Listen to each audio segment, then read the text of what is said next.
Okay, here's what's cooking. Today's going to be egg salad for lunch. So you can see I've got 2 eggs, 2 stuffed olives, and 2 relatively short stalks of celery.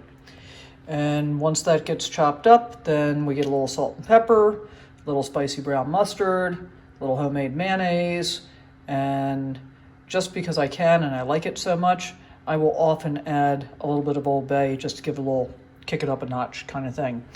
So you can chop your eggs, manually. I've got an egg slicer that just makes it super easy. So let's get chopping and we'll see what we wind up with.